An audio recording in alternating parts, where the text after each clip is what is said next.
함께 봉독한 말씀을 가지고 오늘은 공동체의 기초라는 제목으로 하나님의 은혜를 함께 나누길 원합니다. 여러분, 우리 교회가 부흥하기를 원하십니까? 감사합니다. 그렇죠. 늘 우리 모든 성도님들 어떻게 하면 우리 교회가 주님 안에 부흥하고 성장할 수 있을까 고민하시고 기도하시고 또 협력하고 잘 섬겨주시고 또 그런 많은 좋은 생각과 마음들을 또 나눠주셔서 너무 감사합니다. 그런데 사실 우리가 살아가고 있는 이 시대, 그리고 우리가 살고 있는 이 지역, 부흥과 성장을 생각하기보다는 생존에 버거운 그런 시간들을 보내고 있어요. 팬데믹 이후에 특별히 우리가 살고 있는 이 LA 지역에 많은 교회들이 문을 닫았고요.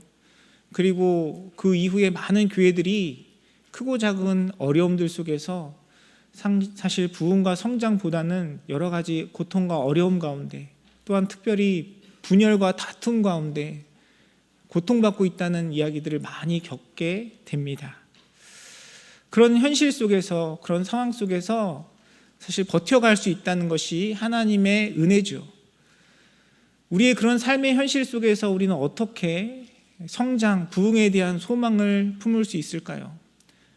우리가 함께 나누는 말씀을 통해서 우리가 그 비결, 그 답을 한번 찾아보기를 원합니다. 먼저 우리가 이런 이야기를 하기 위해선 우리가 가지고 있는 문제가 무엇인가 살펴볼 필요가 있을 것 같아요.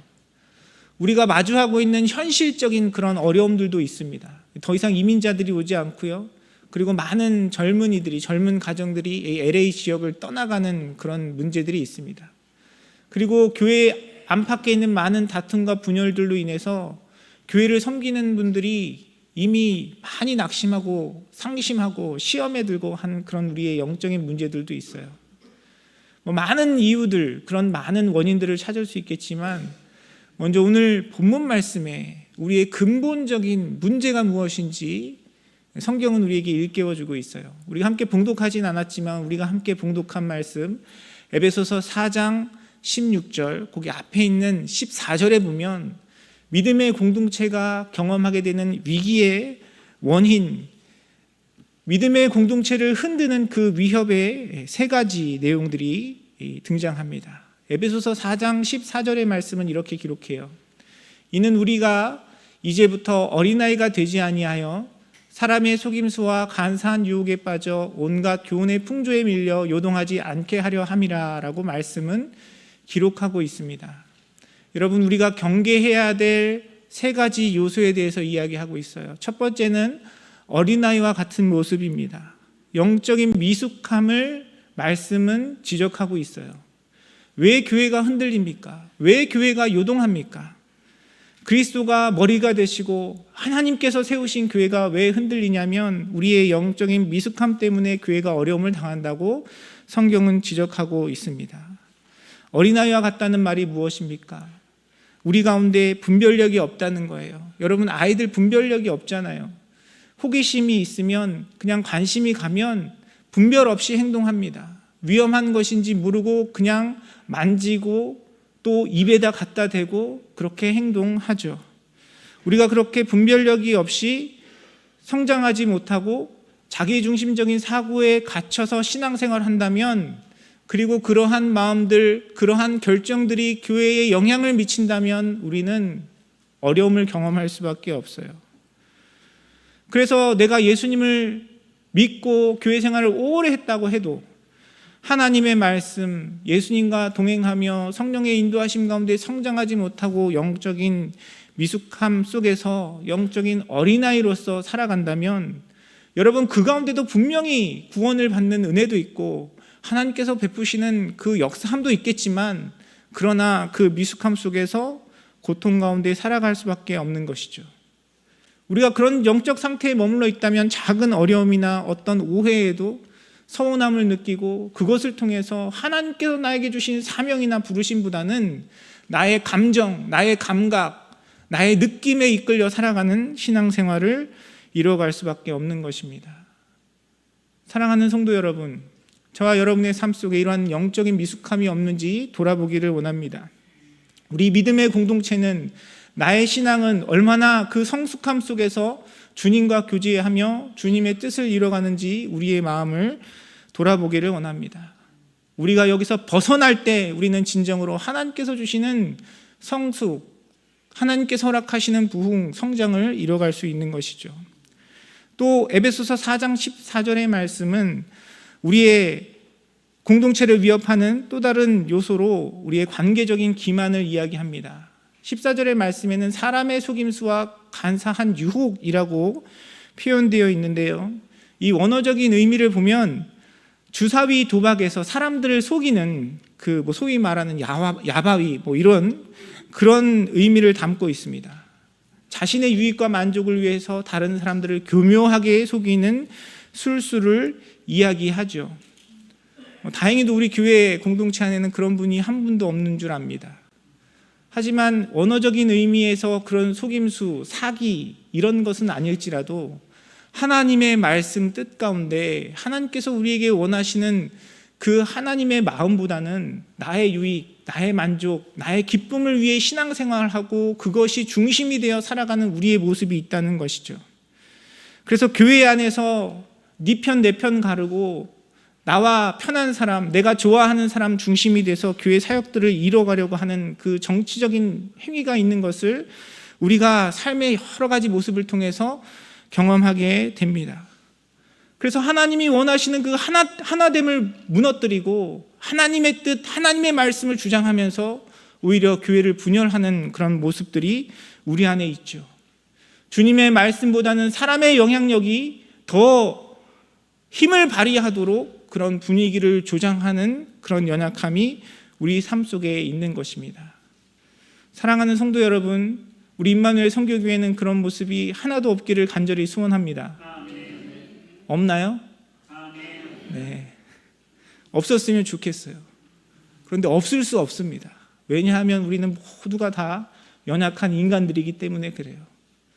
이러한 관계적인 기만 가운데 가장 위험에 노출되어 있는 사람이 누구겠습니까? 누굴까요? 네, 아시네요. 제가 제일 위험합니다. 제가 제일 위험해요. 하나님께서 주신 사명 가운데, 부르심 가운데 이 사명을 감당하고 있지만 제가 제일 취약합니다. 그래서 여러분 저를 위해서 기도해 주셔야 돼요. 그리고 내가 받은 그 직분 때문에 하나님께서 나에게 베풀어 주신 그 은혜 때문에 교만한 것이 아니라 나도 넘어질 수 있다는 사실을 기억하고 우리가 이 관계적인 기만에 빠지지 않도록 늘 영적으로 깨어 있어야 합니다. 내가 주님 바라보지 않고 주님의 음성 가운데 나를 돌아보지 않으면요, 나도 모르게 어느새 그 영적인 기만 가운데, 관계의 기만 가운데 빠져서 하나님을 위한다 이야기하고 공동체를 위한 일이라 생각하면서 그렇게 주장하면서 어느 순간 나를 위해, 나의 이름을 위해, 나의 명예를 위해, 나의 만족을 위해 어떤 선택을 하고 결정을 할 수 있다는 사실을 깨닫는 저와 여러분의 삶이 되기를 간절히 소원합니다. 또 세 번째 오늘 말씀에서 이야기하는 것은요, 우리의 신앙의 표류, 온갖 교훈과 풍조에 밀려서 혼돈 상태 가운데 있는 그런 상황을 말씀 우리에게 경계하고 있습니다. 온갖 교훈의 풍조에 밀려 요동하지 않게 함이라라고 말씀은 기록하고 있는데요, 우리가 그럴 수 있다는 것이죠. 여기서 말하는 풍조는 거센 바람을 이야기합니다. 그냥 살살 부는 고요한 바람이 아니고요, 우리의 몸을 지탱할 수 없는 거센 풍랑을 이야기해요. 넓은 바다 가운데 그 풍랑 속에 요동치는 배의 모습을 묘사하면서 이야기하고 있는 것이죠. 우리가 살아가고 있는 시대가 그래요. 우리가 함께 그리스도의 이름으로 한 믿음의 공동체를 이루고 주님 말씀 가운데 하나님의 사랑을 이야기하지만 우리에게 거세게 부는 풍랑이 있습니다. 세상의 풍조가 있어요. 세상 가운데 있는 그런 세속주의와 물질 중심의 가치관, 검증되지 않은 많은 사람들의 고백과 경험이 우리의 중심이 되셔야 할 하나님의 말씀, 예수 그리스도를 향한 우리의 믿음을 거세게 몰아치고 흔들고 있어요. 여러분의 신앙생활은 어떠하십니까? 제가 전에 인터넷에서 이 목사님의 말씀이 너무 은혜롭습니다 라고 여러분들이 언급하셔서 그 목사님의 설교를 찾아본 적이 있습니다. 그분은 잘 알려진 안식교회 목사님이셨어요. 근데 많은 분들이 그분이 안식교 목사님인 것을 알고도 그분의 말씀이 너무 은혜가 되고 신앙에 도움이 된다는 글들을 많이 남겨놓으셨더라고요. 그래서 저 너무 궁금해서 찾아봤습니다. 그분의 영상을 듣기 시작했어요. 설교를 한 편, 두 편, 세 편 듣는데 정말 그분이 가지고 계신 영적인 통찰이 있는 것처럼 느껴졌습니다. 저에게도 은혜가 됐어요. 분명히 성경 말씀을 통해서 이야기하시고 해석하시는 분들이 제가 듣기에 굉장히 복음적으로 들렸습니다.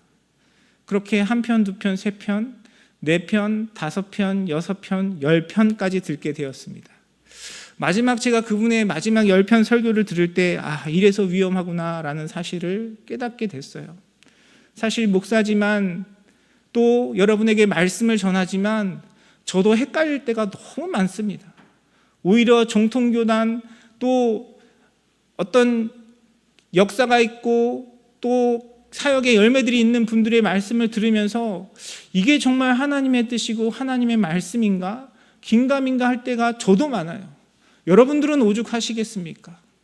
여러분, 우리가 살아가고 있는 이 시대가 정말 하나님 말씀 가운데 거센 그 풍랑을 맞이하면서 살아갈 수밖에 없는 우리의 신앙입니다. 교회 안에 예배 안에 하나님의 사역 가운데 하나님의 말씀과 뜻이 중심되기보다는 그것을 마구 흔드는 세상의 가치관, 우리의 경험들, 잘못된 신앙관들이 있어요. 그래서 제가 여러분에게 이미 여러 번 말씀드렸습니다. 그냥 확실하지 않고 보증되지 않는 누군가의 설교를 듣는 것보다 여러분 그 시간에 하나님의 말씀을 열심히 읽으십시오. 제가 여러 번 말씀드렸어요. 목사인 저조차도 어떨 때는 헷갈리고요, 혼돈 가운데 살아갈 수밖에 없는 것이 우리가 살아가고 있는 이 시대의 신앙의 풍조예요. 어떤 대형교회에서 초청한 유명한 강사가 나중에 알고 봤더니 그분의 신학이 잘못되었고 여러 가지 오류가 있다는 것이 나중에 밝혀지는 경우들도 수없이 많이 있습니다. 우리가 그런 잘못된 중심 가운데 이 세상의 풍조 속에서 신앙의 표류를 경험한다면 믿음의 공동체는 흔들릴 수밖에 없는 것이죠. 사랑하는 성도 여러분, 정말 여러분과 저의 신앙, 우리 믿음의 공동체의 신앙을 돌아보기를 원합니다. 우리 가운데 영적인 미숙함으로 그 연약함 가운데 놓여져 있지는 않은지, 내가 정말 주님의 이름을 부르고 주님의 사역을 감당하지만 이 관계적인 기만 속에서 하나님 뜻보다는 내가 중심이 되는 삶을 살아가고 있지는 않은지, 또 여기저기 들리는 이 세상의 풍조 가운데 그 신앙의 중심을 잃어버리고 표류하고 있는 신앙은 아닌지 우리의 믿음을 돌아보기를 원합니다. 우리가 이곳에서 벗어나야만 하나님께서 주시는 은혜 가운데 우리의 삶 속에 사랑으로 성장하는 공동체의 능력을 경험할 수 있는 것이죠. 여러분, 그렇다면 우리가 이러한 여러 가지 교회를 흔드는 위협으로부터 우리가 붙들어야 할 중심, 우리가 붙들어야 할 그 본질은 무엇이겠습니까? 우리가 함께 읽은 본문 말씀 에베소서 4장 16절은 이렇게 시작합니다. 그에게서라고 시작해요. 그에게서. 여기서 말하는 그는 누구겠습니까? 그렇죠. 예수 그리스도십니다. 우리가 이렇게 교회를 흔드는 위협으로부터 중심을 잡을 수 있는 유일한 이유는 오직 예수 그리스도세요. 우리가 함께 읽은 본문 16절 앞에 있는 15절에 보면 그분에 대해 좀 더 자세히 설명합니다. 범사에 그에게까지 자랄지라 그는 머리니 곧 그리스도라 그에게서 온 몸이 각 마디를 통하여 라고 말씀은 기록하고 있습니다. 우리의 교회의 기초는 예수 그리스도세요. 교회를 흔드는 위협은 사실 3가지뿐만이 아니라 수천 가지, 수만 가지가 됩니다. 그런데 우리 교회가 그런 이 세상의 풍포와 많은 유혹 속에서도 하나님께서 이루시는 주님의 사랑으로 말미암아 성장하는 그 교회가 되기 위해서 붙들어야 할 것은 단 한 가지밖에 없어요. 그것은 무엇이냐면 바로 우리의 머리 대신 예수 그리스도이십니다. 사랑하는 성도 여러분, 지금까지 주님께서 그 은혜로 우리를 인도하셨지만 특별히 2026년 새해를 맞이하는 이 시점에 다시 한번 우리의 머리 대신 예수 그리스도를 온전히 고백하고 그분께 우리의 마음과 우리의 관심과 우리의 열정을 내어드려 그리스도께서 인도하시고 통치하시는 복된 믿음의 공동체를 이루어가는 저와 여러분의 삶이 되기를 주님의 이름으로 축원합니다. 여러분, 이 절박한 이민교회의 현실 속에서 우리가 살아가고 있는 이 영적인 혼돈 속에서 여러분, 우리가 하나님의 부흥과 역사하심을 꿈꿀 수 있는 다른 방법은 없어요. 다른 비결은 없어요. 다시 한번 예수 그리스도의 복음으로 주님 앞에 나아갈 때에 하나님의 능력과 역사하심이 우리 가운데 경험되는 것입니다. 교회의 위기는 외부로부터 오는 위협이 아닙니다. 우리 상황의 변화가 아니에요. 우리의 중심이 되신 예수 그리스도를 잃어버리고 그분을 향한 우리의 초점이 무너질 때 우리는 혼돈과 방황 가운데 놓일 수밖에 없는 것입니다. 사랑하는 성도 여러분, 저와 여러분의 삶이, 우리 믿음의 공동체가 다시 한번 예수 그리스도를 굳게 붙들고 주님께서 허락하시는 변화와 성장과 부흥을 경험하는 은혜를 누리기를 간절히 소원합니다. 그렇다면 우리가 어떻게 그분과의 온전한 관계 속에서 주님이 주시는 그런 성장을 이룰 수 있을까요? 우리가 함께 나눈 본문 가운데 우리는 세 가지 내용들을 살펴볼 수 있습니다. 첫 번째는 성장의 방향입니다. 에베소서 4장 15절은 우리가 무엇을 지향해야 할지를 기록하고 있어요. 말씀은 그에게까지 자라라고 이야기합니다. 우리가 성장해야 할 방향은 다른 것이 아니라 예수 그리스도세요. 예수 그리스도의 성품을 닮아가고 거룩과 성결을 이루는 것입니다. 그것이 우리가 나아가야 할 목표이고 방향인 것이죠. 세상적인 성장과 부흥은 외적인 것에 집중되어 있는 경우가 많아요.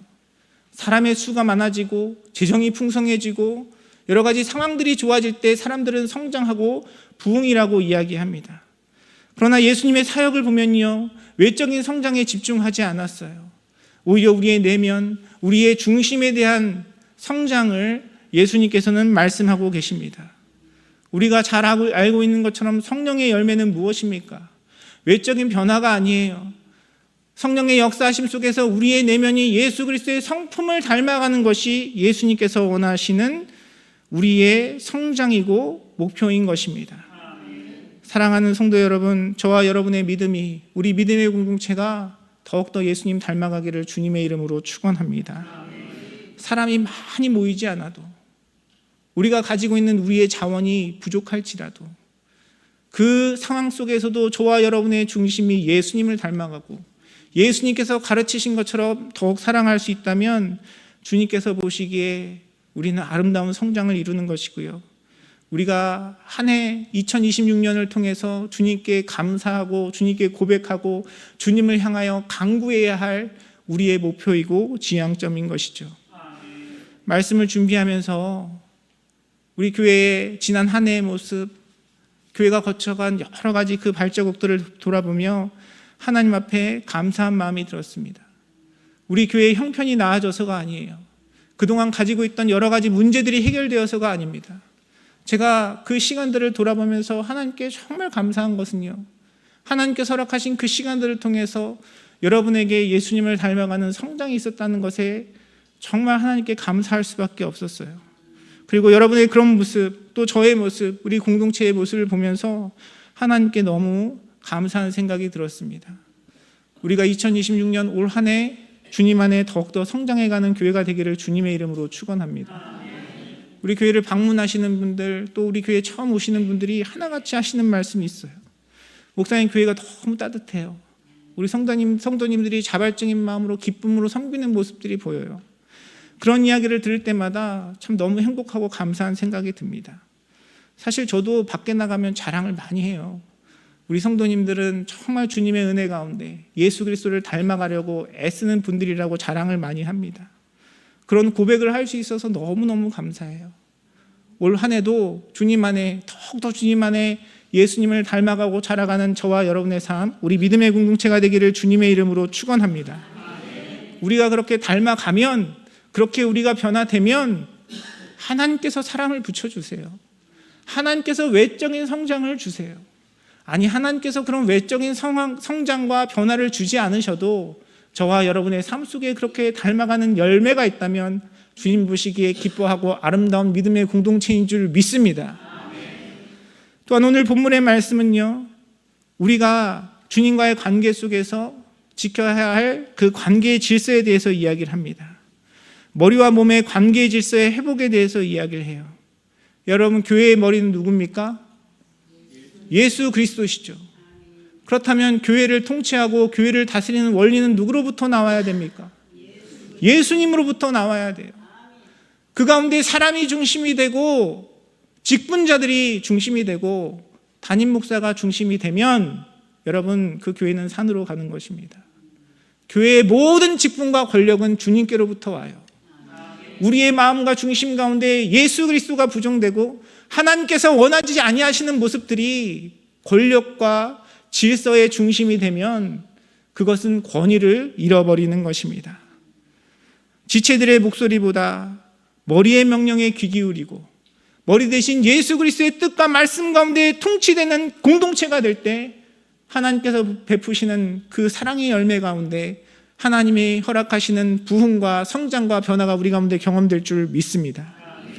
제가 성도님들과 교제할 때 참 성도님들이 교회를 사랑하시고 저를 사랑하시고 또 배려하시는 그런 마음들을 많이 경험하게 돼요. 어떤 분들 저에게 찾아와서 그런 말씀하세요. 목사님, 이렇게 하면 성도들이 싫어해요. 이렇게 하면 성도들이 불만을 가집니다. 또 어떤 분들은 저에게 와서 그렇게 말씀하세요. 목사님, 그러면 목사님이 욕먹습니다. 목사님 그렇게 하면 목사님에게 안 좋습니다. 저를 사랑하는 마음으로 그런 얘기를 해주시는 분들이 종종 있어요. 저는 그런 마음을 들을 때마다 너무 감사한 마음이 듭니다. 그분들이 저를 향해 가지고 계신 애정이 느껴져요. 교회를 향해 생각하시는 그 마음들이 느껴져서 너무 감사한 마음이 듭니다. 그런데 다른 한편으로는 돌아보게 돼요. 저분의 고백에, 저분의 말씀에 그리스도가 어디 있는가? 저분의 그 권면과 사랑에 정말 하나님의 말씀이 중심이 되시는가 돌아보게 됩니다. 여러분, 우리가 아무리 서로 애정을 가지고 걱정을 해도 그 중심이 그리스도가 되지 않으시면 우리는 그것을 통해 하나님의 온전한 교회를 이뤄갈 수 없어요. 여러분, 우리는 주님이 기뻐하시는 일이고 하나님의 뜻이라면 때로는 욕도 먹고 불만 불평도 들어야 해요. 우리의 목표, 우리 신앙의 방향은 내가 욕먹지 않고 불만 불평 듣는 것이 아니라 사람의 만족을 채워가는 것이 아니라 머리 대신 그리스도의 통치를 따르는 것이기에 우리가 그 길을 갈 때 하나님 주시는 칭찬도 하나님 주시는 은혜도 우리 가운데 누려질 수 있는 것입니다. 사랑하는 성도 여러분, 그 은혜를 누리는 저와 여러분의 삶이 되기를 주님의 이름으로 축복합니다. 성경에 보면 다윗 왕은 하나님 앞에 여러 가지 많은 범죄를 지었어요. 그 중에 가장 큰 일이 밧세바를 취하기 위하여 우리아를 죽인 일이죠. 그 가운데 하나님께서 나단 선지자를 통해 그를 책망하십니다. 다윗은 겸손하게 그 나단 선지자를 통해서 하나님의 음성을 들을 수 있는 사람이었어요. 여러분, 제가 저의 생각과 저의 마음이 중심이 되어 하나님의 말씀을 벗어난다면 저를 가르쳐 주세요. 저를 일깨워 주세요. 권위는 하나님의 말씀으로부터 옵니다. 그러나 인간적인 관심과 사랑과 애정을 벗어나서 여러분, 하나님이 원하시는 일이고 주님이 뜻하시는 그 길이라면 욕먹는 일, 원망을 듣는 일 기꺼이 감당하겠습니다. 건강한 공동체는요, 사람들을 만족시키는 공동체가 아니라 그리스도의 뜻과 말씀 가운데 그분의 일들을 이뤄가는 그런 공동체가 되어야 하는 것이죠. 제가 이 자리에서 저의 고집을 부리고 하나님의 말씀과 뜻이 아니라 제 주장, 제 생각, 제 명예, 저의 유익을 위해서 무엇인가를 한다면 저를 이 자리에서 끌어내리시는 것이 우리 건강한 공동체를 이뤄가는 일입니다. 사랑하는 성도 여러분, 말씀이 우리에게 선포하고 있는 것처럼 오직 우리의 머리 대신 예수 그리스도를 굳게 붙들고 그분의 말씀과 뜻 가운데 세워져가는 믿음의 공동체 되기를 주님의 이름으로 축원합니다. 제가 여러 번 여러분과 함께 말씀을 나눴는데요, 저희 큰아이가 어렸을 때부터 굉장히 아토피로 고생을 많이 했습니다. 이 아이가 어릴 때 분별이 없으니까 긁는 거예요. 가려우니까 계속 긁어요. 긁으면 피가 나고 구름이 생기고 정말 참아 보지 못할 정도로 너무 애처로운 모습으로 그렇게 아이가 울고 있어요. 여러분, 가렵다고 긁으면요, 가렵다고 계속 긁으면 잠깐은 시원할 수 있습니다. 그러나 그것은 건강을 유지하고 회복하는 방법이 아니죠. 우리 교회 공동체도 마찬가지예요. 사람들이 불만불평하고 무엇을 원하고 거기에 쫓겨다니기 시작하면 한두 번은 그 갈등을 피할 수 있어요. 그러나 우리는 머리 대신 그리스도의 말씀과 뜻 가운데 그분의 인도하심에 순종하며 나아갈 때 진정으로 우리 안에 하나님께서 허락하시는 회복과 부흥과 사랑을 이뤄갈 수 있는 것입니다. 지금까지 주님께서 그렇게 인도하셨지만 올 한 해도, 올 2026년도 오직 예수 그리스도께서 머리 되셔서 하나님의 통치 가운데 저와 여러분 우리 모두가 순종하여 하나님께서 행하시는 놀라운 능력을 경험하는 믿음의 공동체 되기를 주님의 이름으로 축원합니다. 또한 오늘 본문 말씀은 우리에게 그에게서 모든 것을 공급받아 살아가는 삶이 되어야 한다라고 권면하고 있습니다. 우리의 모든 성장의 에너지와 삶의 힘, 연결의 힘은요, 오직 예수 그리스도로부터 우리에게 오는 것입니다. 저와 여러분 우리 모두가 그리스도로부터 공급받고 힘을 얻지 않으면 우리는 살아갈 수 없어요. 우리가 사랑하고 우리가 인내하는 것, 그것을 내 힘과 내 능력으로 하려면 우리는 금방 고갈되고 지치고 나가 떨어질 수밖에 없습니다. 그리고 설사 주님께 공급받아서 하지 않고 내 힘으로 그 일을 이뤄간다 그래도 그것이 주님께 공급받지 않는 것이면 결국은 나의 교만으로 끝나고요, 다른 사람에 대한 판단으로 머물 수밖에 없는 것이 우리의 연약함이에요. 그래서 우리의 모든 섬김과 우리의 삶의 모습은 오직 우리의 머리 대신 그리스도에게서 공급받아 이루어져야 하는 것입니다. 얼마 전에 한국의 한 기독교 종합대학 상담학 교수님의 강연을 들은 적이 있습니다. 그분이 강연을 시작하시면서 우리가 잘 알고 있는 고린도전서 13장 사랑장에 있는 그 사랑장에서 유래가 된 한 가요를 부르시더라고요. 여러분 무슨 노래인지 아세요? 다 아실 거라 생각이 듭니다. 사랑은 언제나 오래 참고로 시작하는 노래 있잖아요. 여러분 다 아시리라 생각이 듭니다.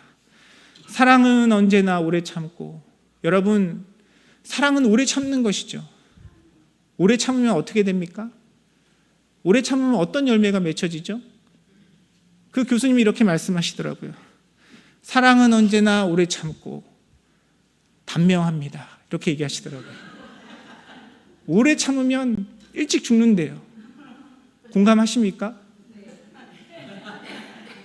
오래 참으면 일찍 죽어요. 힘들어요. 고통스러워요. 우리의 육신의 생명을 줄일 만큼 오래 참는 것은 힘든 일입니다. 그분이 강연을 계속 이어가셨어요. 사랑은 언제나 온유하며, 온유하면 어떻게 되죠? 언제나 온유하면, 항상 모든 사람들에게 온유하면 화병의 근원이 된대요. 화병의 근원이 된대요. 여러분 어떻게 생각하십니까? 그렇죠. 내 힘으로 하면 우리가 단명하고요, 내 힘으로 버티면 화병의 근원이 됩니다. 그러면 우리가 그 일을 포기해야 되겠습니까? 아니요, 그렇지 않아요. 하나님은 이미 우리를 향하여 오래 참으시고 온유한 사랑을 보여주셨습니다. 여러분 우리의 신앙을 돌아볼 때 내가 정말 주님 앞에 특심이 있어서, 내가 정말 성품이 좋아서, 내가 정말 믿음이 좋아서 이 믿음의 자리를 지키고 있는 분이 몇 분이나 있으십니까? 여러분 옆에 있는 사람들은 모르고 나의 가족은 모르지만 여러분은 아시잖아요. 우리의 마음 가운데 얼마나 많은 교만이 있고 불순종이 있고 우리 마음 가운데 얼마나 지독한 죄악들이 있는지 여러분은 아시잖아요. 여러분 그럼에도 불구하고 우리가 이 자리를 지킬 수 있는 이유는 무엇입니까? 하나님이 우리를 향하여 오래 참으시고 언제나 온유하시기에 주님의 그 사랑과 은혜 때문에 저와 여러분이 이 자리에 있는 줄 믿습니다. 그렇다면 여러분 우리가 예수님을 닮아서 사랑하며 오래 참고 온유할 수 있는 이유는 무엇입니까? 내가 오래 참는 것이 아니라, 내가 온유한 것이 아니라 주님의 그 크고 놀라운 사랑이 나를 향하여 오래 참으시고 온유하신 그 사랑이 나의 마음을 주장하고 나를 감동하고 나를 이끄실 때 우리가 주님을 향하여 닮아가는 그 자리 속에서도 오래 참으면서도 온유하면서도 기뻐하고 감사하고 행복하고 주님을 찬양할 수 있는 은혜가 넘치는 줄 믿습니다. 나의 힘과 능력과 나의 의지가 아니라 나를 향하여 오래 참으시는 그 사랑으로 나를 향하여 언제나 온유하신 주님의 그 사랑에 힘입어, 그 사랑에 감동하여, 그 사랑을 의지하여 사랑으로 하나 되는 우리 믿음의 공동체 되기를 주님의 이름으로 축원합니다. 오히려 우리는요, 내가 오래 참을 수 없다는 그 사실을 주님 앞에 고백하는 그 시간을 통해 주님 저를 도와주세요. 주님 저에게 인내가 없어요. 주님 저에게 사랑이 없습니다. 주님이 공급하지 않으시면 저는 아무것도 할 수 없습니다. 그러한 겸손과 믿음의 고백으로 주님을 의지할 때 정말 하나님의 그 사랑이 우리의 마음을 주장하고요, 주님의 그 사랑이 우리를 이끄시고 우리의 삶을 통해서 하나님의 능력을 나타내시는 것입니다. 오늘 말씀이 우리에게 권면하고 있는 것처럼 여러분, 우리의 상황과 우리의 현실, 우리의 연약함을 돌아보면 우리는 성장을 기대할 수 없어요. 우리가 부흥을 기대할 수 없습니다. 그러나 우리의 머리 대신 예수 그리스도, 그분을 향하여 그분께서 주시는 우리의 삶의 목표, 우리 공동체의 목표를 가지고 머리 대신 주님과의 그 온전한 관계의 질서 속에서 그분께서 공급해 주시는 힘과 능력으로 살아갈 때 하나님께서 우리 가운데 사랑으로 이루시는 놀라운 부흥과 성장, 변화를 경험하는 믿음의 공동체가 될 줄 믿습니다. 우리 그 주님 바라보고 주님께서 주신 말씀을 붙들고 주님과 동행하며 하나님께서 베푸시는 그 놀라운 기적을 경험하는 사랑하는 성도님들의 삶, 우리 믿음의 공동체가 되기를 주님의 이름으로 축원합니다. 기도하겠습니다. 사랑의 주님, 은혜의 감사와 찬양과 영광을 올려드립니다. 주님, 우리의 현실을 생각하면, 우리를 위협하는 우리의 문제들을 생각하면 절망하고 낙심할 수밖에 없는 우리의 모습입니다. 그러나 주님께서 우리의 머리 되시고, 주님께서 우리의 목표가 되시고, 주님께서 우리의 공급자 되시기에 하나님께서 행하실 그 놀라운 부흥과 성장을 기대하며 이 시간 주님 앞에 나아갑니다. 올 한 해도 주님께 올려드리오니 주님의 그 사랑과 은혜로 말미암아 더욱더 부흥하고 성장하는 우리 믿음의 공동체 될 수 있도록 주님께서 인도하여 주시고, 그 은혜 가운데 함께 기뻐하며 주님께 영광 올려드리는 우리 사랑하는 모든 교우들의 삶이 될 수 있도록 주님 축복하시고 함께하여 주시옵소서. 은혜 베푸실 주님께 감사드리며 모든 말씀 살아서 역사하시는 우리 주 예수 그리스도 이름으로 간절히 기도드리옵나이다. 아멘.